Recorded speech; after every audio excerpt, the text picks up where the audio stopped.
Salam sejahtera kami ucapkan kepada pensyarah kita, Dr. Huang dan rakan-rakan sekalian. Pada hari ini, kumpulan kami yang terdiri daripada saya, Chris, saya Francisca, dan saya Garanti. Kami bertiga akan membentangkan tentang pentaksiran berterusan tugasan 1 kami yang bertajuk Tuntutan Pulau Batu Putih. Saya akan menerangkan sedikit sebanyak tentang pengenalan. Yang pertama, Pulau Batu Putih menjadi simbol pertikaian kedaulatan antara Malaysia dan Singapura kerana kedudukannya yang strategik di Selat Singapura. Mengapa Pulau Batu Putih ini menjadi perebutan? Hal ini kerana Malaysia menekankan bahawa pulau tersebut adalah warisan Kesultanan Johor yang tidak pernah diserahkan kepada pihak lain. Manakala Singapura pula menegaskan bahawa hak kedaulatan melalui pengurusan berterusan rumah api Horsburgh sejak tahun 1851 tanpa bantahan rasmi. Oleh itu, pada tahun 2008, Mahkamah Keadilan Antarabangsa yang lebih dikenali sebagai ICJ memutuskan bahawa Pulau Batu Putih menjadi milik Singapura, manakala Batuan Tengah menjadi milik Malaysia dan Tubir Selatan bergantung kepada sempadan maritim. Selepas ini akan ditunjukkan gambar di mana Pulau Batu Putih dan di mana Batuan Tengah.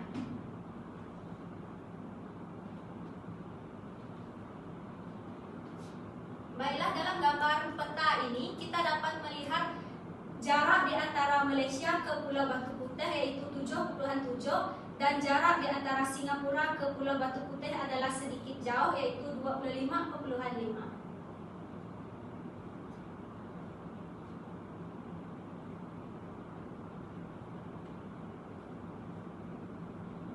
Baiklah, ini yang saya cakap tadi yaitu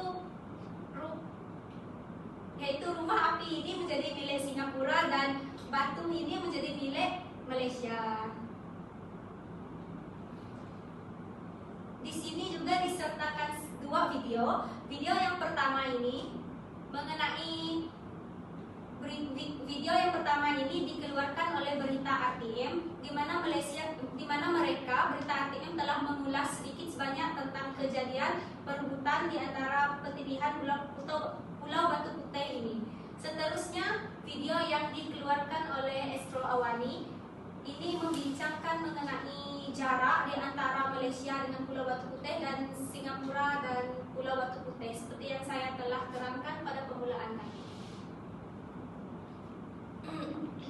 Seterusnya saya akan meneruskan dengan siapakah pihak yang terlibat dengan tuntutan pertindih ini. Pihak yang pertama yang terlibat ialah Malaysia. Hal ini kerana Malaysia sebagai pewaris Johor percaya bahawa Pulau Batu Putih tidak pernah diserahkan secara rasmi kepada Singapura atau British. Sebelum penjajahan British, Pulau Batu Putih terletak dalam kawasan perairan Kesultanan Johor. Jadi menurut Undang-Undang Antarabangsa, jika sesebuah wilayah dimiliki oleh sesebuah kerajaan asal, maka wilayah tersebut kekal milik warisnya selagi tiada pengesahan yang sah. Johor mempunyai kedaulatan ke atas pulau-pulau di Selat Melaka iaitu di kawasan tersebut dan Laut Cina Selatan termasuk Pulau Batu Putih. Jadi Malaysia sebagai waris Johor percaya bahawa Pulau Batu Putih tidak pernah diserahkan kepada mana-mana pihak termasuk Singapura atau British. Malaysia juga berhujah bahawa perjanjian Inggeris-Belanda pada tahun 1824 dan perjanjian Crawford pada 1824 hanya menyerahkan Singapura serta pulau-pulau berdekatan kepada British tetapi tidak termasuk Pulau Batu Putih. Johor pada ketika itu tidak mempunyai pelabuhan utama, jadi kepentingan rumah api lebih besar kepada Singapura berbanding Malaysia pada waktu itu. Jadi rumah api tersebut lebih digunakan oleh Singapura berbanding Malaysia lah. Seterusnya, pihak yang terlibat ialah pihak Singapura. Singapura pula mempunyai pemikiran yang bertentangan dengan Malaysia. Singapura mendakwa telah menguasai Pulau Batu Putih sejak 1840-an tanpa tentangan daripada Malaysia. Jadi di sini jelaslah mereka dua tidak ada persefahaman. Singapura menekankan bahawa sejak pembinaan rumah api Horsburgh oleh British 1947 hingga 1851 tiada bantahan daripada Johor atau Imperial Johor Riau. Malaysia yang berdiam diri tidak mengambil pendekatan konfrontasi dianggap sebagai tanda pengakuan diam. Jadi di sini pihak Singapura beranggapan bahawa Malaysia tidak mengendahkan pulau tersebut. Dalam hujah di Mahkamah Keadilan Antarabangsa (ICJ), Singapura menggunakan sikap Malaysia itu sebagai bukti kedaulatan mereka. Singapura menggunakan surat rasmi Johor yang menyatakan tiada tuntutan ke atas Pulau Batu Putih sebagai hujah bahawa Malaysia secara tidak langsung mengakui pentadbiran Singapura ke atas pulau tersebut. Ini adalah surat yang ditulis oleh pihak Johor pada waktu itu yang menyatakan bahawa mereka tidak ada apa-apa hak ke atas pulau tersebut, dan Singapura menggunakan surat ini untuk mengukuhkan lagi hujah mereka di mahkamah itu. Okey, alasan Pulau Batu Putih tersebut direbut, alasan bagi pihak Malaysia. Alasan yang pertama, laut wilayah. Menurut Undang-Undang Antarabangsa, sesebuah negara pantai berhak menuntut kedaulatan mutlak ke atas perairan sejauh 12 batu nautika dari garis sudut pantainya. Hak ini meliputi kawasan penuh. Jadi kan kita tahu tadi Chris ada jelaskan yang Pulau Batu Putih ini hanya 7.7 jarak dia dari Malaysia. Jadi ini kurang daripada 12 batu. Jadi Malaysia beranggapan bahawa itu ialah milik mereka lah. Sebab yang kedua ialah Zon Ekonomi Eksklusif (ZEE). ZEE memberikan hak kepada negara pantai untuk menjelajah, mengeksploitasi, memelihara dan mengurus sumber asli hidup dan tidak hidup dalam jarak 200 batu nautika dari pantai. Tetapi ini tidak dapat dituntut kerana Pulau Batu Putih ini tidak mempunyai tumbuhan yang hanya batu saja. Sebab yang kedua ialah Pelantah Benua. Pelantah Benua menunjuk kepada tanah dasar laut sehingga 200 batu nautika dari pantai negara. Malaysia berhak menggunakan kawasan ini untuk tujuan ekonomi termasuk pelombongan minyak dan gas. Tapi alasan Singapura pula untuk merebut pulau ini berdasarkan rekod sejarah. Pulau Batu Putih telah dikenal pasti sebagai kawasan berbahaya kerana tahun 1824 hingga 1951 sebanyak 25 insiden kemalangan kapal berlaku di sekitarnya.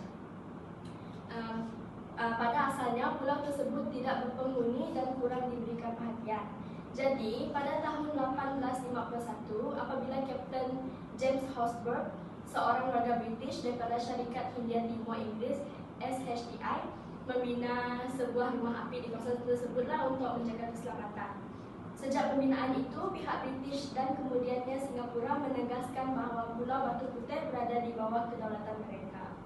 Pertikaian mengenai status kedaulatan pulau ini mula timbul apabila Malaysia menerbitkan peta rasmi pada tahun 1974 yang menetapkan Pulau Batu Putih sebagai sebahagian daripada wilayah Malaysia, dan pertikaian tersebut akhirnya dibawa ke Mahkamah Keadilan Antarabangsa. Sebab Singapura selama ini dia dah menjaga pulau tersebut, jadi rasa tak adil lah. Okey, saya akan teruskan dengan status terkini. Mahkamah Keadilan Kebangsaan (ICJ) telah menetapkan keputusan bahawa Pulau Batu Putih di bawah kawalan kedaulatan Singapura. Pada masa itu, ICJ telah menetapkan sedikit kelonggaran untuk pihak Malaysia membuat semakan dalam masa 10 tahun. Kiranya sebab terlalu banyak pihak yang tidak setuju dengan keputusan tersebut, jadi pihak ICJ telah memberi kelonggaran lah untuk berikan lagi bukti-bukti untuk ambil balik pulau tersebut. Malaysia pula mempunyai kuasa terhadap Batuan Tengah.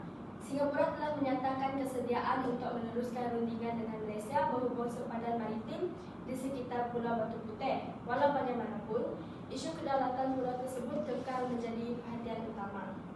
Jadi pada tahun 2017, seperti yang dijanjikan dalam masa 10 tahun tersebut, Datuk Seri Najib Tun Abdul Razak mengemukakan permohonan semakan semula dan kerana telah memperoleh bukti baharu daripada Arkib Negeri British.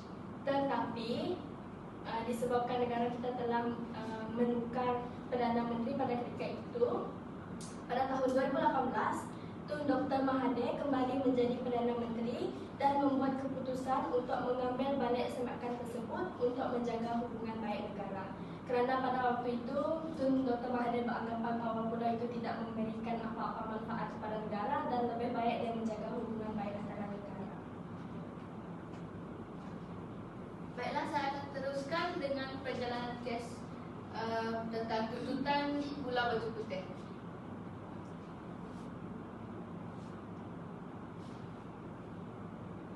Yang pertama, bermula pada 21 Disember 1979, Kerajaan Malaysia melalui Director of National Mapping menerbitkan peta 1979 yang menunjukkan Pulau Batu Putih, iaitu lebih yang dikenali sebagai Pedra Branca, berada dalam perairan Malaysia mencetuskan pertikaian. Seterusnya, pada 14 Februari 1980, Singapura menghantar nota bantahan rasmi kepada Malaysia atas peta tersebut dan meminta penjelasan. Ini menandakan titik di mana pertikaian kedaulatan menjadi jelas. Seterusnya, pada Mei 1980 hingga Disember 1981, Malaysia dan Singapura mengadakan beberapa perbincangan di peringkat Perdana Menteri, tetapi tidak mencapai persetujuan berkenaan kedaulatan Pulau Batu Putih. Seterusnya, pada Februari 1992, Singapura menyerahkan memorandum bertulis kepada Malaysia menegaskan tentang tuntutan mereka terhadap Pulau Batu Putih. Pada 20 Jun 1992 pula, Malaysia membalas dengan memorandum balas beserta dokumen sokongan yang menegaskan hak Johor atas Pulau Batu Putih. Pada akhir 1993, Singapura juga menuntut kawalan ke atas Middle Rocks dan South Ledge, iaitu Batuan Tengah, berlandaskan hujah bahawa pihak yang memegang Batu Putih juga mempunyai hak ke atas batu tersebut. Seterusnya, kita teruskan pada 1994, kerajaan kedua-dua negara bersetuju untuk membawa pertikaian kedaulatan ini ke Mahkamah Keadilan Antarabangsa, iaitu ICJ, setelah rundingan diplomatik gagal menyelesaikannya. Seterusnya, pada 6 Februari 2003, Malaysia dan Singapura menandatangani Special Agreement untuk merujuk kes sovereignty over Pedra Branca atau Pulau Batu Putih, Middle Rocks iaitu Batuan Tengah, dan South Ledge kepada ICJ di The Hague. Seterusnya, pada 6 hingga 23 November 2007, perdengaran penuh kes ICJ berlangsung, di mana kedua-dua negara ini membentangkan hujah mereka. Pada 23 Mei 2008, ICJ telah mengeluarkan keputusan rasmi. Yang pertama, Pulau Batu Putih diberikan kepada Singapura, Batuan Tengah diberikan kepada Malaysia, dan South Ledge ditentukan oleh perairan teritorial di mana ia terletak. Seterusnya, pada 2 Februari 2017, Malaysia memfailkan permohonan untuk menyemak semula keputusan 2008 kepada ICJ berdasarkan bukti sejarah tambahan yang ditemui dalam arsip berusia puluhan tahun. Yang ini adalah yang telah diberitahu oleh France sebentar tadi, iaitu arsip British yang telah dijumpai oleh Tun Dr. Khalil. Najib. Kata saya. Najib. Okay, seterusnya, pada Mei 2018, Malaysia menarik balik permohonan semakan dan secara rasmi telah dicatat pengakhirannya prosedur serta dikeluarkan notis bahawa kedua-dua kes Malaysia untuk revisi dan intervention telah ditamatkan oleh ICJ. Baiklah, seterusnya kita teruskan dengan perkembangan terkini tentang tuntutan Pulau Batu Putih. Baik, sebelum itu, pada 2018 hingga 2023, dalam tempoh itu Malaysia telah melakukan permohonan semakan dan kajian semula. Pada Disember 2022, Perdana Menteri Malaysia Datuk Seri Anwar Ibrahim meminta penjelasan daripada Peguam Negara berhubung kontroversi tuntutan Pulau Batu Putih dan menyatakan hasrat untuk mengadakan perbincangan lebih bermakna dengan Singapura mengenai isu tersebut. Pada 26 Januari pula 2023, Kerajaan Malaysia melalui pasukan khas membentangkan laporan berkaitan kedaulatan Pulau Batu Putih, Batuan Tengah dan South Ledge kepada Sultan Johor sebagai sebahagian daripada usaha untuk mengkaji tindakan susulan selepas penarikan semakan keputusan ICJ. Seterusnya, pada Januari hingga Mac 2024, Suruhanjaya Siasatan Diraja (RCI) ditubuhkan untuk menyiasat pengendalian kes kedaulatan Pulau Batu Putih oleh Kerajaan Malaysia, termasuk keputusan kerajaan pada 2018 untuk menarik balik permohonan semakan semula.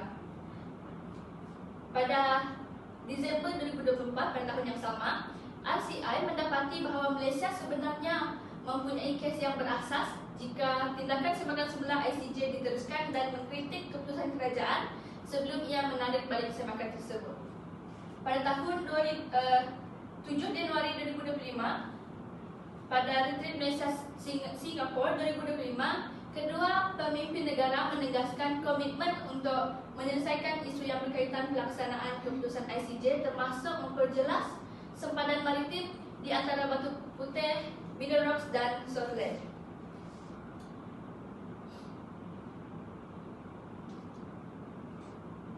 Ringkasnya di sini, pada 2018 Malaysia menarik balik semakan semula keputusan ICJ. Namun pada 2022 hingga 2023, Kerajaan Malaysia mengkaji semula isu dan berbincang untuk perbincangan dengan Singapura. Pada 2024 pula RCI ditubuhkan dan laporan RCI kritikal terhadap pengendalian kes oleh kerajaan terdahulu. Pada 2025, Malaysia dan Singapura sepakat lanjutkan perbincangan teknikal mengenai sempadan laut. Pada tahun ini, isu RCI dan potensi konflik dalaman berterusan di Malaysia kerana berkaitan dengan politik di Malaysia.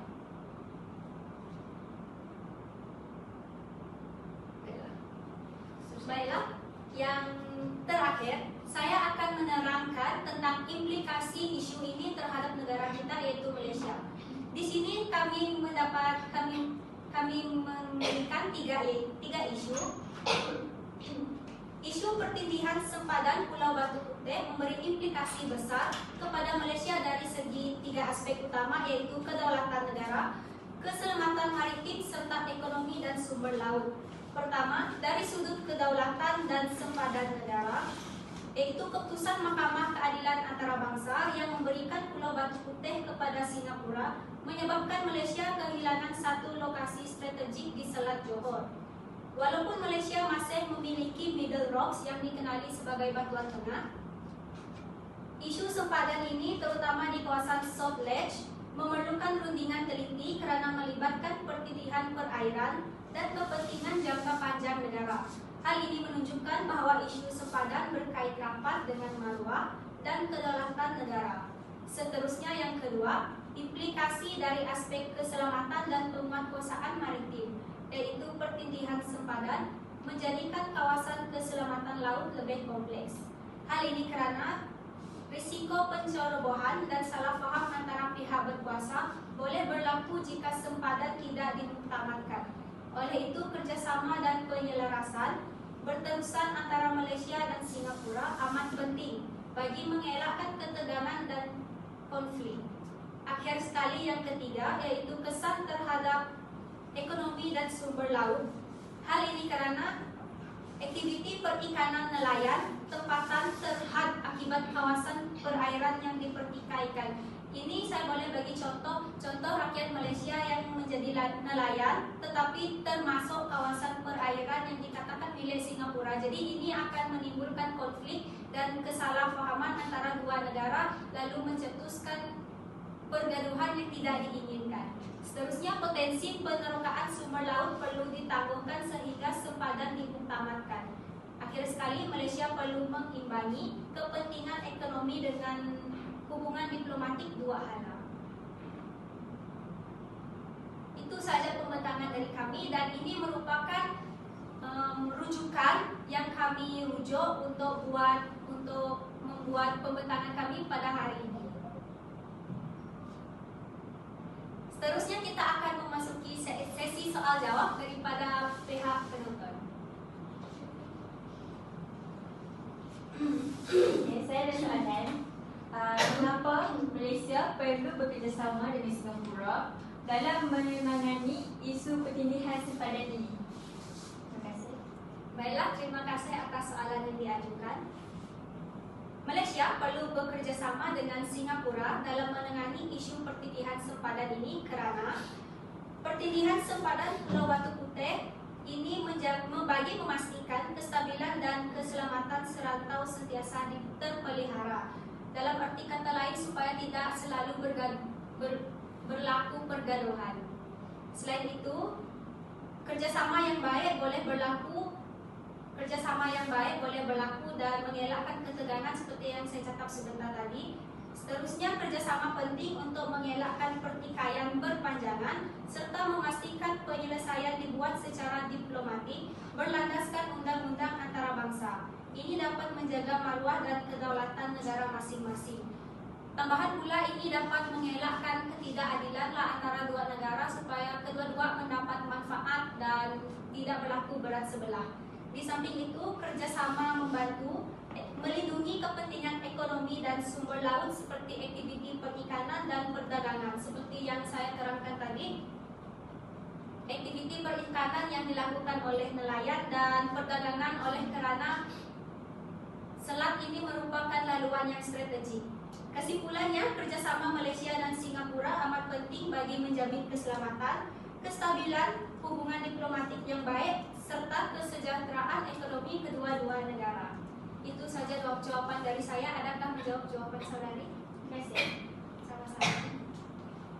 Saya ingin bertanya, berdasarkan perkembangan 5 hingga 6 tahun kebelakangan, apakah ramalan munasabah yang boleh berlaku sama ada dalam hubungan Malaysia dan Singapura atau dalam politik domestik Malaysia? Baiklah, bagi pendapat saya, ramalan yang boleh saya katakan secara realistiknya, yang pertama, tiada perubahan terhadap pemilikan Pulau Batu Putih. Kerana kita tahu keputusan yang telah diberikan oleh ICJ adalah muktamad dan perubahan presiden tersebut memiliki undang-undang yang ketat. Seterusnya, fokus negara kita akan beralih kepada pelaksanaan keputusan dan persempadanan laut. Seterusnya, dalam Malaysia, isu ini berpotensi kekal sebagai polemik politik dan isu accountability pentadbiran terdahulu. Kerana tercetusnya kesalahpahaman antara dalam politik Malaysia, ia menjadi satu isu yang menyebabkan tuntutan negara terhadap Pulau Batu Putih ini belum selesai. Adakah menjawab?